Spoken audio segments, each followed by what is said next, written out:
Clay ഒക്കെ നല്ല വിലയാ പറഞ്ഞിട്ട് വാങ്ങാതെ ക്രാഫ്റ്റ് ചെയ്യാണ്ടിരിക്കുന്ന ആൾക്കാരാണോ നിങ്ങൾ? ഇന്നത് നിങ്ങൾക്കുള്ളതാട്ടോ. പ്ലാസ്റ്റർ ഓഫ് പാരീസ് അഥവാ POP വെച്ചിട്ട് നമുക്കിന്ന് ക്ലേ ഉണ്ടാക്കാം. സംഭവം ഭയങ്കര ഈസിയാണ്. പ്ലാസ്റ്റർ ഓഫ് പാരീസ് ഭയങ്കര ചീപ്പുമാണ്.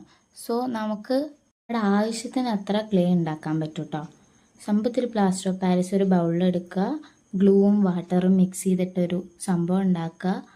അത് നമ്മൾ ചപ്പാത്തി വരയണ പോലെ തന്നെ കുറച്ച് ഈ മിക്സ് നമ്മുടെ പ്ലാസ്റ്റർ ഓഫ് പാരീസിലേക്ക് ഒഴിച്ച് ചപ്പാത്തി വരയണ പോലെ തന്നെ പെനഞ്ഞ് ഒരു കൺസിസ്റ്റൻസി ഒരു ഡോ പോലെ ആക്കിയെടുക്കണം. നമ്മുടെ ചപ്പാത്തി മാവൊക്കെ പോലെ ആക്കിയെടുക്കുക. അതിലേക്ക് ഏത് എണ്ണ വേണമെങ്കിലും ഒഴിക്കാം കേട്ടോ. നമ്മുടെ കയ്യിലുള്ള ഏത് എണ്ണ വേണമെങ്കിലും ഒഴിക്കുക. ഓയിൽ ഒഴിച്ച് നല്ലപോലെ ഒന്നുകൂടെ പെനഞ്ഞ് കൊടുത്തതിന് ശേഷം ഒരു പ്ലാസ്റ്റിക് ഷീറ്റൊക്കെ വെച്ചിട്ട്, അല്ലെങ്കിൽ കുറച്ച് മെസ്സിയാവും, അതുകൊണ്ടാണ് പ്ലാസ്റ്റിക് ഷീറ്റൊക്കെ വെക്കാൻ പറയണത്.